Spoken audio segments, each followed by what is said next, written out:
네, 이제 말씀 함께 나누도록 하겠습니다. 우리 중고등부 학생들은 또 전도사님과 함께 말씀 들으시면 될 것입니다. 네, 오늘 말씀의 제목은 한 마음으로 대주제께 기도하는 공동체, 한 마음으로 대주제께 기도하는 공동체라는 제목으로 하나님 말씀 함께 나누도록 하겠습니다. 베드로와 요한이 이제 공회의 신문을 받고 풀려나게 됩니다. 그들이 제9시 기도 시간에 성전을 올라가다가 나면서부터 안진뱅이 거린을 예수의 이름으로 고치지 않습니까? 그리고 그 안진뱅이 거린이 성전에 들어와서 하나님을 높여 찬양할 때에 그 성전 안에 있었던 그 수많은 사람들이 그 장면을 목도하고 나서 도대체 어떻게 된 일이냐라고 말했을 때 그 안진뱅이 거린이 베드로와 요한을 붙잡은 것이죠. 이들 때문에 내가 이렇게 고침을 받았다. 그때 그 수많은 군중들이 그 베드로와 요한을 솔로몬 행각으로 데리고 갑니다. 그들을 그 앞에 세워놓고 도대체 어떻게 된 일이냐? 그때 베드로가 그들에게 설교를 하지 않습니까? 이 설교를 통하여서 이제 5천 명이 회심하여 하나님께로 돌아오는 역사가 있었습니다. 이 5천 명이라는 숫자가 어떤 분들은 뭐 한 번에 5천 명이 회심했다 이렇게 말하는 분들도 계시고, 또 어떤 분들은 예루살렘에 있는 성도들이 5천 명까지 늘어났다 이렇게 해석하기도 합니다. 아마 정황으로 볼 때는 두 번째 의견이 맞는 것 같아요. 그래서 이 베드로의 사역을 통하여 예루살렘 안에 남자만 5천 명의 성도들이 이렇게 늘어난 것이죠. 그러니까 여인들과 아이들까지 하면 뭐 2만 명 이상이 되지 않을까 그렇게 생각이 되어집니다. 그 많은 사람들 앞에서 베드로와 요한이 설교를 하다가 이들이 결국에는 급하게 파견된 공회원들에 의해서 붙잡히게 됩니다. 그리고 옥에 갇히게 되죠. 그래서 그 옥에서 이제 하루 동안을 머물고 나서 그 다음날 예루살렘 공회가 소집이 되어졌고 그들이 불려나가서 거기서 신문을 받게 되는 것입니다. 뭐 간밤에 감옥에서 잠이나 제대로 잤겠으며 음식은 제대로 먹었겠습니까? 굉장히 필요했을 것입니다. 그 상태에서 하루 종일 이제 신문을 받게 된 것입니다. 그리고 위협을 받죠. 예수의 이름으로 다시는 너희가 말하지 말라. 그리고 위협을 하여 그들을 놓아준 것입니다. 베드로와 요한이 드디어 이제 자유의 몸이 된 것입니다. 그러면 그 피곤한 2박 3일의 여정을 보내고 났으면 아마 저 같으면 집으로 갈 것 같아요. 집에 가서 좀 쉬기도 하고, 만약 그때 사우나가 있었으면 아마 사우나라도 가서 좀 쉬지 않았을까 그렇게 생각이 되어집니다. 근데 이들이 발걸음을 향한 곳은 어딘가 하면 바로 동료들이 있는 그것으로 발걸음을 향합니다. 굉장히 피곤한 몸과 마음을 이끌고 동료들에게로 향합니다. 그리고 거기 가서 무엇을 하냐 하면 합심하여 기도하기 시작한 것입니다. 저는 이러한 그 모습 속에서 오늘날 우리 성도들이 어려움 가운데 있을 때에 과연 어떻게 해야 되는가에 대한 좋은 교훈을 받게 되지 않습니까? 초대교회 성도들은 어려움이 있을 때마다 항상 모였습니다. 그리고 그들은 합심하여 기도했던 것입니다. 왜 그럴까? 그것을 함께 모여 기도할 때에 하나님께서 역사하시기 때문에 그런 것입니다. 뿐만 아니라 우리는 함께 모였을 때에 서로를 통하여 도움도 받기도 하고 위로도 받기도 하고 격려도 얻기도 하기 때문에 그런 것입니다. 혼자 그냥 집에 가서 쉬면 육신은 편할지 모르지만 오히려 하나님께서 주시는 그 은혜와 능력을 체험할 수 없기 때문에 그들은 동료들이 있는 곳으로 가서 함께 모여 기도를 했던 것입니다. 교회는 세상 속에서 하나님 나라를 경험하는 유일한 곳입니다. 하나님 나라의 사랑과 기쁨과 그 안식을 교회 공동체를 통해서 누리죠. 하나님의 긍휼하심, 또 그분의 자비하심, 하나님의 위로, 이것을 교회를 통하여 성도들은 얻게 되는 것입니다. 기쁘고 감사한 일이 있을 때 교회 공동체는 함께 모여 축하하고 함께 기뻐하죠. 또 때때로 어렵고 힘든 일이 있을 때는 교회가 함께 모여서 마음을 합하여 기도하는 것입니다. 그래서 우리가 교회로 모였을 때 성도들의 아픔이 더 이상 남의 아픔이 아니지 않습니까? 그냥 다른 사람의 일이라고 무관심할 수가 없는 것입니다. 함께 짊어져야 될 무게로 우리 가운데 다가오게 되는 것이죠. 함께 눈물을 흘리고 아파하면서 서로의 아픔에 동참하게 되는 것입니다. 그 속에서 우리는 힘을 내고 위로를 얻고 다시금 어려움들을 견디고 극복할 은혜를 얻게 되는 것입니다. 그 어떤 성도도 독불장군처럼 홀로 신앙생활을 할 수가 없습니다. 하나님은 우리를 그의 공동체로 이제 부르신 것입니다. 간혹 어떤 분들 중에는 사람들과의 만남, 교제가 좀 부담스러워서 홀로 신앙생활 하시는 분들도 있습니다. 그분들 저는 목사니까 이렇게 만나보면 신앙심도 좋으시고 또 믿음 생활도 잘 하시거든요. 단지 교회 공동체로 모이는 것을 좀 부담 느껴 하시는 것이죠. 그냥 혼자 예배드리고 기도하고 말씀 읽고 그렇게 하시는 분들이 계십니다. 근데 참 안타까운 것은 무엇인가 하면 힘들고 어려운 일이 생길 때 함께 기도할 분이 없다라는 것입니다. 함께 기도할 분이 없어요. 그리고 가정에 어떤 어려움이 생기면 뭐 예를 들어서 뭐 축하할 일이나 또 함께 슬퍼할 일이나 이런 뭐 장례라든가 결혼이라든가 그때 사실은 성도들이 함께 모여서 축하해주고 함께 위로해주고 이때 우리가 많은 힘과 위로와 격려를 얻게 되는데 그렇지 못하는 것입니다. 그때 좀 마음이 안타까워요. 함께 공동체 속에서 신앙생활 하셨다면 참 우리가 기쁨도 함께 누리고 슬픔도 함께 나눌 수 있었을 텐데 이런 아쉬운 마음들이 생길 때가 있습니다. 우리 중 그 누구도 주변의 도움과 격려가 필요 없을 만큼 강한 사람은 없습니다. 우리는 누군가에게 도움이 될 때도 있지만 때로는 도움이 필요할 때도 있거든요. 그러니까 도움을 받는 것에 너무 부담을 느끼는 것도 사실은 피해야 되고 또 도움을 줌에 있어서 너무 인색한 것도 사실은 잘못된 것입니다. 우린 때때로 도움을 줄 때도 있지만 도움을 받을 때도 있는 그러한 연약한 성도들이라는 것입니다. 하나님은 험악한 세상 속에서 성도들을 홀로 버려두지 않으시고 교회 공동체로 모이게 하셨습니다. 그래서 서로가 한 마음과 한 뜻으로 하나님을 섬기며 형제 자매가 되어서 서로에게 도움도 되고 위로도 되고 격려가 되게 하신 것입니다. 간혹 제가 SNS를 통해서 카카오톡을 통해서 우리 성도님들 또 어려움 가운데 있는 성도님들 기도 제목을 제가 올려드리면 어떤 성도님은 금식을 작정하고 금식하면서 기도하시는 분들이 계세요. 자기 문제가 아니잖아요. 우리 성도의 문제임에도 불구하고 그 마음에 갈급한 마음과 또 애틋한 마음을 가지고 내가 금식해야겠다라고 작정하시고 기도하시는 분이 계세요. 너무 감사하죠. 또 어떤 분들은 시간을 정해놓고 내가 이 시간만큼은 그 어려움을 위해서 기도해야겠다라고 작정하시고 또 정기적으로 또 기도를 하시는 분들이 계십니다. 그 모습 속에서 우리가 힘과 은혜와 격려를 받지 않습니까?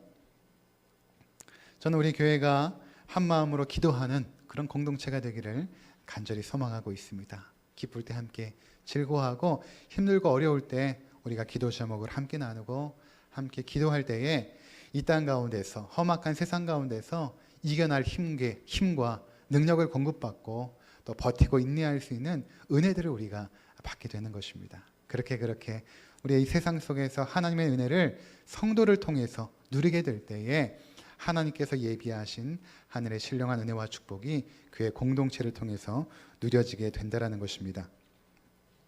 두 번째 함께 나눌 주제는 무엇인가 하면 첫 번째는 성도들이 어려움이 있을 때 함께 모여 기도했다라는 교훈을 얻었다면 두 번째는 그 기도 가운데 그들이 주권자 하나님을 기억하며 기도했다라는 것입니다. 이게 참 중요하거든요.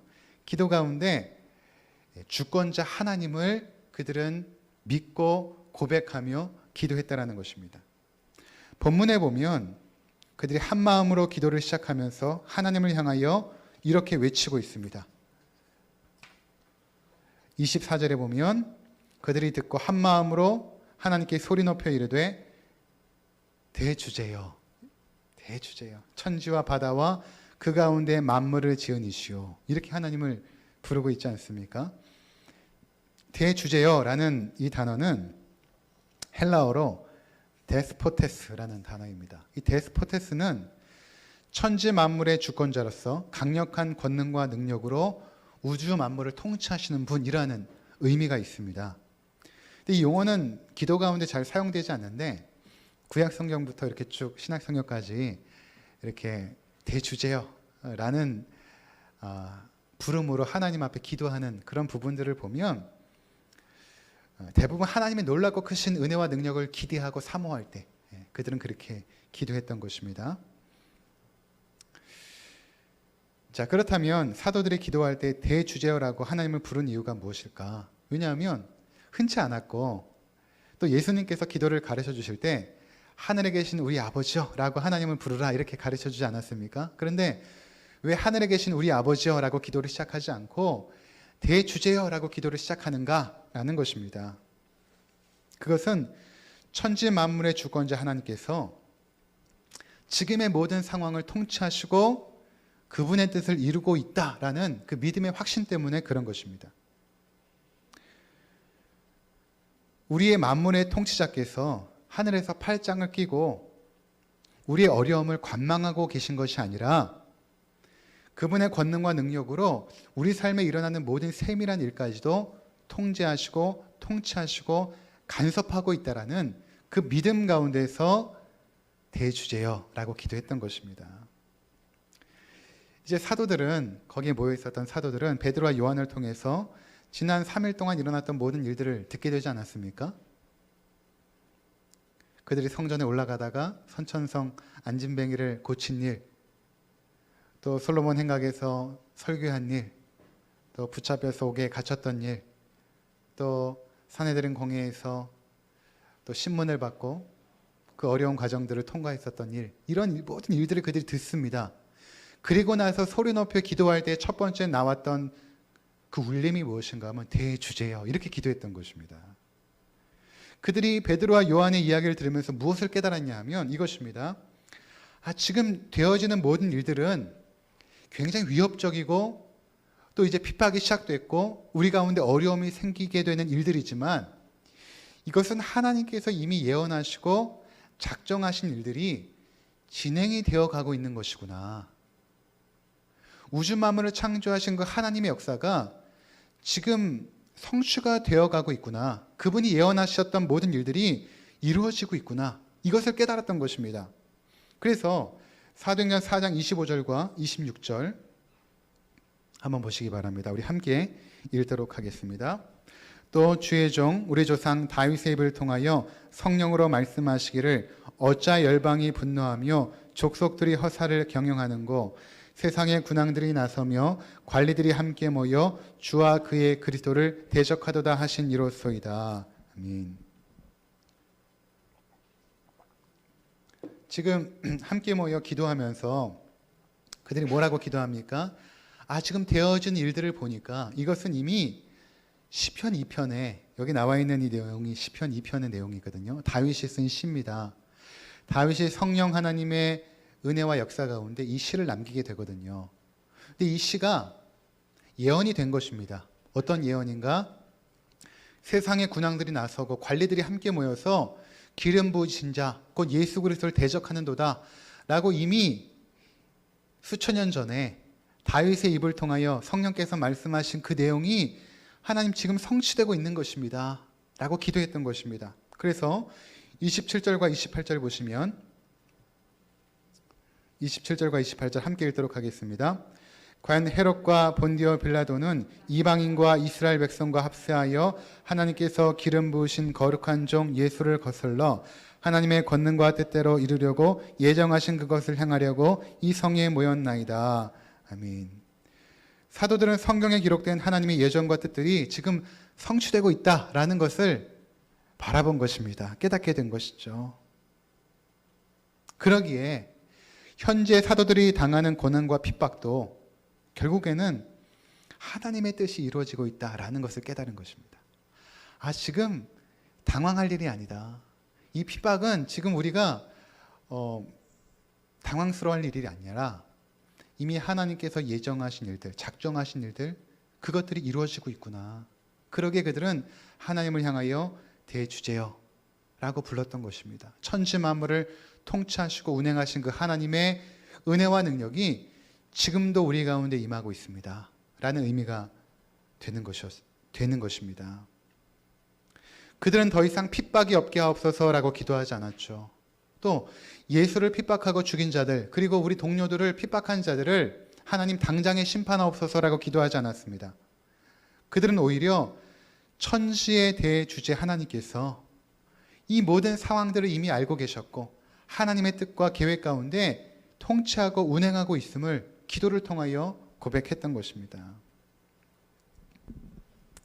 여러분, 이것이 교회가 함께 모였을 때, 특별히 기도할 때 가져야 될 아주 중요한 자세인 것입니다. 그것은 우리가 겪고 있는 현재의 어려운 상황들을 하나님께서 통치하고 있고 통제하고 있고 운행하고 있다는 것입니다. 말씀으로 천지 만물을 창조하신 그 하나님의 능력이 우리의 개개인의 삶뿐만 아니라 우리 교회 공동체의 삶 속에 지금도 역사하고 있다는 것입니다.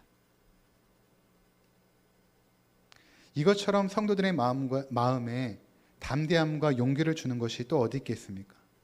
그러니까 세상 사람들의 눈에는 굉장히 낙심하고 절망하고 좌절스러운 일이지만 성도들의 눈에 볼 때는 천지의 대주제께서 이 모든 상황들을 지금 붙잡고 있다는 것입니다.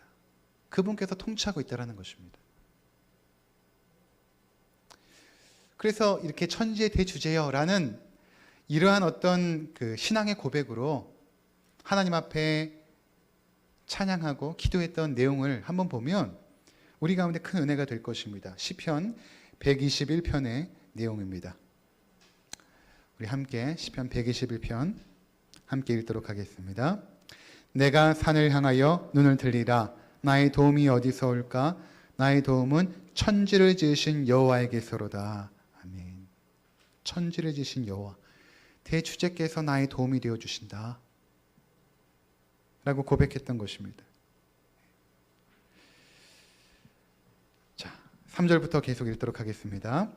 여호와께서 너를 실족하지 아니하게 하시며 너를 지키시는 이가 졸지 아니하시리로다. 이스라엘을 지키시는 이는 졸지도 아니하시고 주무시지도 아니하시리로다. 여호와는 너를 지키시는 이시라. 여호와께서 내 오른쪽에서 내 그늘이 되시나니 낮에가 너를 상하게 하지 아니하며 밤의 달도 너를 해치지 아니하리로다. 여호와께서 너를 지켜 모든 환난을 면하게 하시며 또 내 영혼을 지키시리로다. 여호와께서 너의 출입을 지금부터 영원까지 지키시리로다. 아멘. 여러분, 우리가 어려움 가운데 있을 때에 우리도 이 시인처럼 눈을 들어 나의 도움이 어디서 올까 바라보지 않습니까? 나의 도움이 어디서 올까? 누가 나를 도와줄 수 있을까? 경제적인 어려움 가운데 있으면 혹시 어느 은행에서 좀 저리로 돈을 대출해 줄까? 라고 창고의 직원을 바라보지 않습니까? 뭔가 기대하는 마음으로 도움을 기대하고 바라보죠. 또는 내 주변에 경제력이 있는 어떤 분들을 의지하거나 바라보지 않습니까? 물론 그들의 도움이 당장에는 도움이 될 것입니다. 건강의 어려움 속에 있을 때에 때로는 우리가 실력 있는 탄탄한 그런 병원을 의지하고 거기는 아주 탁월한 의사들을 바라보며 의지하지 않습니까? 그런 분들의 도움이 우리에게 여러 가지 좋은 영향을 주고 또 병에서 치유하기도 하죠. 또 자녀들이 때로는 어려움과 아픔 가운데 있을 때 탁월한 선생님들의 도움들 또는 상담가들의 도움들이 우리에게 큰 위로와 힘과 격려를 주기도 합니다. 우리가 그런 것들을 바라보죠. 그러나 그러한 도움들이 천지 만물을 지으신 하나님의 손길에 비교가 되겠습니까?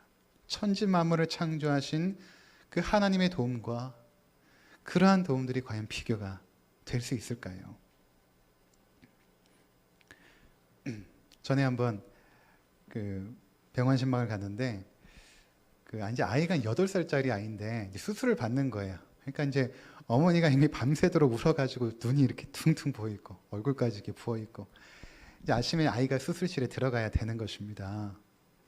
그래서 신방을 간 거예요. 그래서 어떤 말씀으로 위로할까 하다가 이 말씀을 제가 드렸습니다. 천지 만물을 창조하신 그 하나님의 권능과 능력, 대주제의 능력이 이 아이에게 임할 것입니다. 낮의 해가 상치 못하게 하고 밤의 달도 해치지 못하게 할 것입니다. 그렇게 어머니를 위로해 드렸어요. 그리고 아이에게 이렇게 말했습니다. 야, 이제 네가 수술실에 들어가는데 병원에 그 수술실에 들어가면 거기 엄마도 없고 아빠도 없어. 할머니도 없고 할아버지도 없어. 그냥 네가 눈을 뜨면 처음 보는 의사 선생님이 가운을 입고 마스크를 하고 서 있을 거야. 그래도 당황하지 마. 왜냐면 네 곁에 천지 만물을 창조하신 하나님께서 네 곁에 계실 거야. 이렇게 제가 위로를 했습니다. 엄마와 아이가 그 말씀 속에서 하나님 의지하고 수술을 잘 받고 이제 나오게 된 것입니다. 우리가 때때로 힘들고 어려운 순간에 눈을 들어 바라보고 의지할 대상을 찾지만 그 모든 것들이 잠깐 동안의 순간의 의지와 격려와 위로는 될지 모르지만 대주제 대신 천지 만물의 주권자 대신 하나님의 도움만큼은 되지 않는 것이죠. 그러니까 우리는 이 시인처럼 무엇을 바라봐야 되는 것입니까? 내가 산을 향하여 눈을 들리라. 나의 도움이 어디서 올까? 나의 도움이 천지를 지으신 여호와에게서로다. 이 고백을 하며 우리가 살아갈 때에 마음의 큰 담대함과 확신과 위로와 격려를 얻게 된다는 것입니다. 그래서 우리가 오늘 사도들이 했던 것처럼 때때로 우리가 어려움을 만났을 때, 위기의 순간을 닥쳤을 때에 무엇을 해야 되는가 하면 소리 높여 대주제를 불러야 되는 것입니다. 소리 높여서. 이들이 그렇게 기도하지 않았습니까? 소리 높여 기도했습니다. 함께 모여서. 이 서양은 함께 모여 소리 높여 기도하는 문화가 없습니다. 그냥 함께 모여서 기도합시다라고 했을 때 다 잠잠하게 기도하더라고요. 통성으로 합심하여 기도하는 게 없어요. 근데 우리나라는 이 통성기도 있지 않습니까? 합심하여서 주여 삼창하고 부르짖는 기도. 그래서 그들이 이런 기도를 코리안 스타일의 기도라고 이제 말하기도 합니다. 그리고 지금은 선교사님들이 많이 들어가셔서 이런 합심기도, 통성으로 기도하는 문화들을 선교지에다가 많이 뿌리를 내려놓으셨는데 아주 좋은 전통입니다. 우리가 평상시에는 잠잠하게 기도하지만 때때로 힘들고 어려운 일이 생길 때는 소리 높여 외치며 기도하는 것이 필요한 것이죠. 대주제여 하며 소리 높여 기도하는 것이 필요한 것입니다. 이것은 하나님이 듣지 못해서 그런 것이 아니라 우리의 절박함의 표현이고 긴박함의 외침인 것입니다. 여러분, 전쟁터에서 전쟁하는 병사들이 잠잠하지 않죠. 총알이 떨어졌는데 총알 가져와 이렇게 잠잠하게 외칩니까? 그렇지 않죠. 외칩니다. 부르짖습니다. 엎드려 부르짖고 전진 대장님 부르짖지 않습니까? 우리가 지금 영적인 전쟁터를 살아가고 있는 것입니다. 그 가운데서 긴급하고 위급한 상황이 생겼을 때는 하나님을 소리 높여 부르짖으며 외치는 것입니다. 대주제여 하며 외치는 것이 필요하다라는 것입니다. 세 번째 우리가 함께 살필 내용은 무엇인가 하면 그들이 이렇게 기도할 때에 하나님이 예정하신 모든 뜻 안에서 내게 맡겨진 사명을 감당하도록 기도했다라는 것입니다. 29절과 30절 함께 보도록 하겠습니다. 29절과 30절 함께 읽겠습니다. 주여 이제도 그들의 위협함을 굽어 보시옵고 또 종들로 하여금 담대히 하나님의 말씀을 전하게 하여 주시오며 손을 내밀어 병을 낫게 하시옵고 표적과 기사가 거룩한 종 예수의 이름으로 이루어지게 하옵소서 하더라. 아멘. 이 사도들의 기도의 내용이 뭡니까? 종들로 하여금 담대히 하나님 말씀을 전하게 하옵소서라고 기도했던 것입니다. 하나님이 대주제시고 절대 주권자이시고 우주 만물을 통치하신 분이시니 모든 것들이 하나님의 뜻대로 될 것입니다 라고 기도한 것이 아니라 하나님의 그 주권 안에서 하나님의 통치와 인도하심 가운데서 우리에게 맡겨진 그 복음의 증거 사역을 담대하게 감당하게 하여 주옵소서라고 기도했다는 것입니다. 이것이 중요한 것이죠. 충성스럽게 내가 해야 될 일들을 하나님 감당하게 하옵소서라고 기도했다는 것입니다. 우리가 때때로 오해하는 것 중에 하나가 무엇인가 하면 하나님께서 대주제시고 절대 주권자시고 모든 것들이 그분의 작정과 섭리와 계획대로 된다라고 믿는 것은 중요한데 그 믿음 때문에 마땅히 우리가 해야 될 책임들을 담당하지 않는 것입니다. 하나님께 그냥 다 맡겨버리는 것입니다. 결국 하나님의 뜻대로 될 것 아닙니까? 하나님의 은혜 가운데 모든 것은 될 것입니다 라고 하나님 앞에 모든 것들을 다 떠맡겨버리고 나는 거기서 속 빠져나오는 것입니다. 그것은 잘못된 기도인 것입니다. 물론 하나님은 절대 주권자이시기 때문에 하나님의 뜻대로 되어지죠. 하지만 기도를 보면 우리 주님께서 뭐라고 말씀하시냐면 너희가 하나님 앞에 기도할 때에 구하고 찾고 두드려야 된다. 구하고 찾고 두드려야 된다. 세상의 악한 아버지도 자식에게 좋은 거 줄 줄 아는데 하물며 하늘에 계신 너희 아버지께서 구하고 찾고 두드리는 자에게 가장 좋은 것들 주시지 않겠느냐라고 말하고 있거든요. 하나님이 절대 주권자이시면 우리가 구하고 찾고 두드릴 게 무엇입니까? 절대 주권자이시지만 그분의 뜻대로 모든 것이 이루어지지만 하나님은 우리의 기도를 통하여 어떠한 일들을 이루기를 원하십니다. 그래서 그의 자녀들이 간절히 기도하는 내용을 외면치 않으시고 그 기도에 응답하기를 기뻐하시는 것입니다. 그러니까 여러분 우리가 하나님 앞에 세밀하고 구체적이고 현실적으로 기도하는 것이 매우 필요하다라는 것입니다. C.S. 루이스라는 이 영국의 탁월한 이 작가가 스크루테이프라는 편지를 책을 썼는데 순전한 기독교뿐만 아니라 여러 가지 책을 남겼는데 그 중에 이제 스크루테이프의 편지도 참 좋은 내용을 담고 있습니다. 어떤 내용인가 하면 이 사탄이 자기의 조카 신참 사탄에게 어떻게 하면 성도들을 유혹하여서 넘어뜨릴 수 있는지를 31통의 편지를 통하여 이렇게 쓴 것입니다. 근데 거기에 이런 내용이 있어요. 네가 좀 유혹하는 그 성도가 결국 하나님을 믿게 되었다면 그가 하나님을 조금씩 부인하도록 내리막길을 아주 평탄하게 깔아놓으라 이런 대목이 나옵니다. 그러니까 한 번에 넘어뜨리지 말고 그러면 그가 사단의 유혹인 줄 아니까 내리막길을 평탄하게 조금씩 하나님으로부터 멀어지도록 만들어라 이런 내용이 나오고 또 그가 만약에 기도하려고 하거든 그 기도의 내용이 추상적이고 관념적인 기도로 흘러가게 하라. 어머니의 관절염을 위하여 기도하지 못하게 하라 이렇게 말하는 대목이 나와요. 어머니의 관절염을 위하여 기도하지 못하게 하라. 기도를 하는데 그냥 추상적으로 관념적으로 기도하는 것입니다. 이게 사단의 유혹일 수 있다는 것입니다. 우린 실제적인 것을 하나님 앞에 아뢰 수 있어야 됩니다. 실제적인 것들. 돈이 없다면 하나님 내가 지금 얼마가 부족합니다. 채워주시옵소서. 하나님 내가 지금 몸이 아프다면 내가 어느 부위가 너무 아픕니다. 하나님 너무 괴롭습니다. 이 부분을 하나님의 손길로 고쳐주옵소서 라고 구체적이고 세밀하게 현실적으로 기도하라는 것입니다. 그러니까 지금 사도들은 하나님 앞에 모든 것들을 다 떠맡기고 하나님 뜻대로 되옵소서라고 기도하지 않고 하나님 우리에게는 주의 복음을 증거하는 사명이 있지 않습니까? 그 사명을 감당할 수 있도록 담대함을 주옵소서라고 기도하고 있다는 것입니다. 내가 하나님 앞에서 해야 될 일들을 위하여 기도했다는 것입니다. 하나님은 병든 자를 고치시죠. 그리고 경제적인 어려움 속에서 때로는 돈을 주시기도 하시고 때로는 일을 주시기도 하십니다. 우리의 인격과 영성을 성장시켜서 어려움을 넉넉하게 감당하시기도 하시지만 실제적으로 우리 삶의 문제를 해결해 주시기도 하십니다. 사도들은 하나님의 절대 주권을 믿고 모든 역사와 상황들이 하나님의 뜻대로 진행됨을 믿었습니다. 그렇게 고백한 후에 그 가운데서 자신들이 해야 될 사명이 무엇인지를 깨닫고 그 사명을 감당하도록 기도하고 있다는 것입니다. 그래서 그들에게 필요한 것이 무엇이었습니까? 우리에게 치유의 능력을 주시옵소서. 우리의 손길을 통하여 병자들이 낫게 하시고 놀라운 이적과 기사가 우리의 손으로 일어나게 하여 주옵소서라고 기도했던 것입니다. 그래서 여러분, 우리에게도 이러한 기도가 필요한 것입니다. 우리가 믿음이 없는 가족들을 위해서 기도할 필요가 있죠. 하나님, 믿음이 없는 우리 부모님, 자녀들, 우리 가족 가운데 하나님 저들이 주님께로 돌아와야 되는데 하나님의 뜻 가운데 주께로 돌아오게 하옵소서라고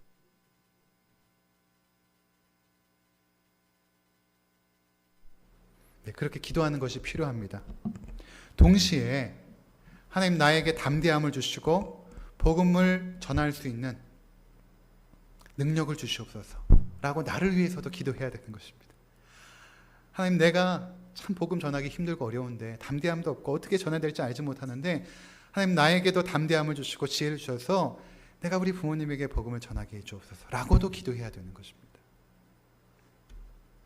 사업의 어려움 가운데 있다면 하나님, 이 사업의 어려움들이 속히 지나가게 하옵소서 라고도 기도해야 되지만, 더불어서 하나님, 내게 지혜를 주시고 이 난관을 극복할 아이디어를 주셔서 또 그것을 실행할 수 있는 부지런함과 성실함을 주셔서 이 어려움들을 극복할 수 있도록 은혜를 베풀어 주옵소서 라고 자신을 위해서도 기도해야 되는 것입니다. 기도는 하나님께 모든 것을 떠맡기고 나의 책임을 회피하는 수단이 아닙니다. 오히려 더욱더 책임 있게 행동하도록 하나님 앞에 은혜를 간구하는 것이 기도인 것이죠.